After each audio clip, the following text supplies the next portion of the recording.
Accident. Accident. On fait propre devant soi. Vas-y.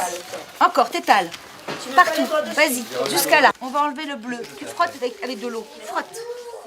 Ah, ça c'est là-bas, à ta place. Frotter avec le torchon mouillé. C'est un plaisir de leur montrer cette technique qui est une technique très ancienne, la gravure. On apprend un savoir. Donc il y a deux parties. Il y a faire la gravure sur la plaque et après l'autre métier qui est d'imprimer sa plaque.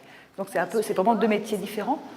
Et donc c'est très ludique et ils se rendent compte que l'enfant qu'un livre, c'est pas la photocopieuse, l'imprimante de la maison, quoi. C'est pas du numérique.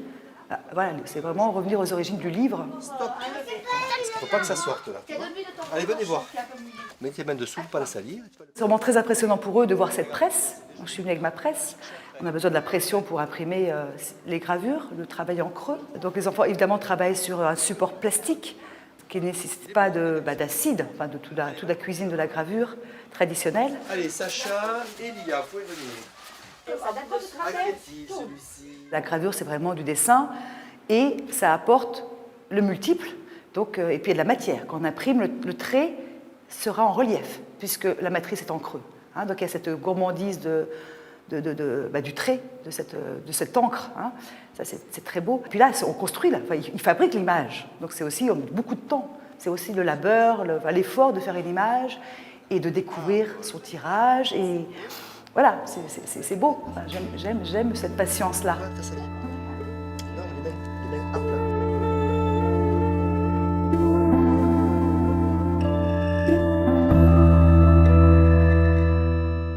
C'est vraiment du détail, c'est vraiment du trait.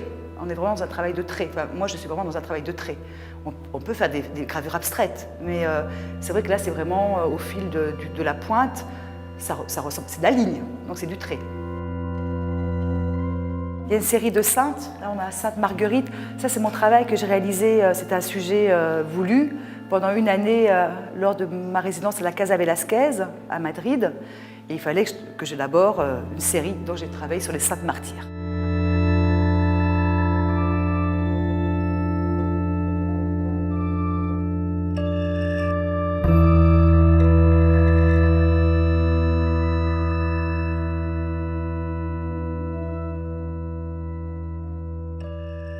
Comme c'est un travail très lent, pour moi c'est assez littéraire en fait. Au fil de ma pointe, les idées viennent, donc il y a beaucoup d'éléments, il y a beaucoup un assemblage écho au surréaliste. Enfin, moi j'ai grandi avec Max Ernst, dans ce monde-là, quoi. Donc j'aime beaucoup les assemblages, que ce soit en collage, en d'autres techniques. Hein. Au fil de ma pointe, les idées me viennent et je ne dessine pas, je ne fais pas un dessin au préalable que je vais réaliser en gravure. C'est directement sur ma plaque que les choses viennent, en fait. Et puis, ce qui est merveilleux avec la gravure, plus j'avance dans la gravure, c'est que je superpose des techniques. Donc, en fait, on s'aperçoit, bon là, c'est une plaque de cuivre, mais il y a une photogravure que on reconnaît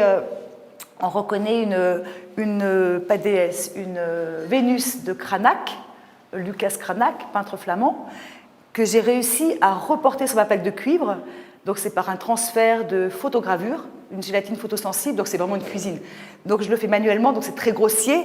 Quand on s'approche de la plaque, on voit qu'il y a c'est pas un pixel, une trame parfaite, et ça ne m'intéresse pas. Et moi dessus, je vais intervenir traditionnellement avec ma gravure. Donc, je vais mettre un vernis avec ma pointe, donc je superpose des techniques.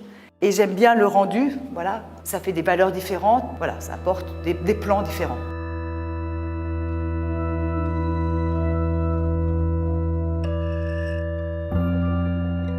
Je suis fascinée par l'architecture, donc du corps, cette mécanique, et puis c'est des clins d'œil à notre société. À la fois, j'emprunte un lexique de mes maîtres, hein, voilà, des clins d'œil de Michel-Ange, de Cranach et de plein d'autres, et je modernise.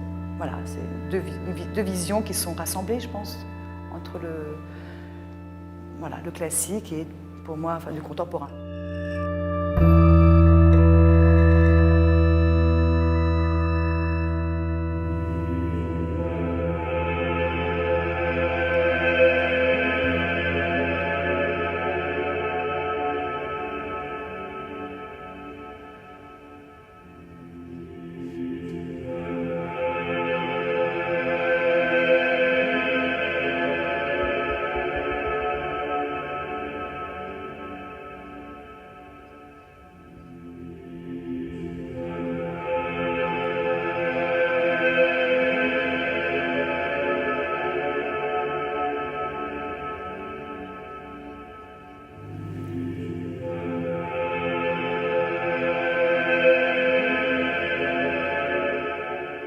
Bon, moi j'ai une culture un peu fantastique.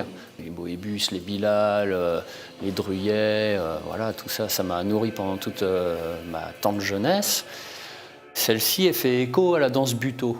Donc c'est une danse qui est née au Japon suite au traumatisme d'Hiroshima.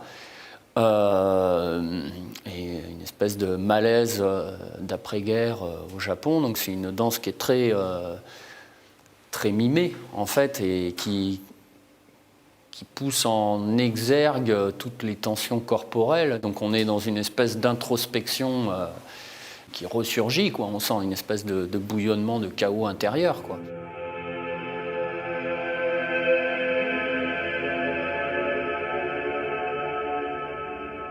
Cette sculpture, je l'ai réalisée avec d'autres barques. En fait, elle fait partie d'un ensemble que j'ai réalisé en 2011 à traiter des migrants. On avait un pote mauritanien qui était arrivé chez nous, qui vivait depuis 10 ans en France et qui avait traversé la mer, qui s'était paumé en mer. Il avait traversé, bon bah c'était juste l'exemple parfait. Il était arrivé à Lisbonne. Tous les gars qui étaient avec lui, qui ont terminé en centre de détention, lui, ça a été un des seuls qui a pu se faufiler. Donc voilà, cette sculpture parle de ça, des migrations.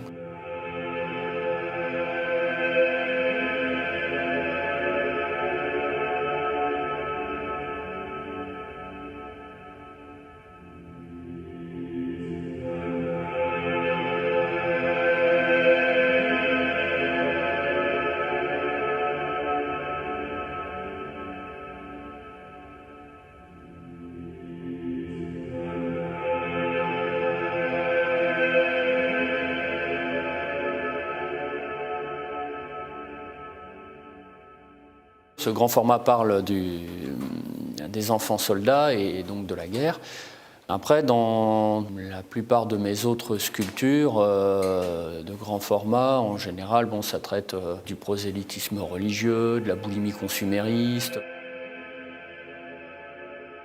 Tous les tubes qui sont présents sur cette sculpture, en fait, sont une métaphore de l'arme. Donc l'enfant est en position au repos avec une barre en métal sur l'épaule.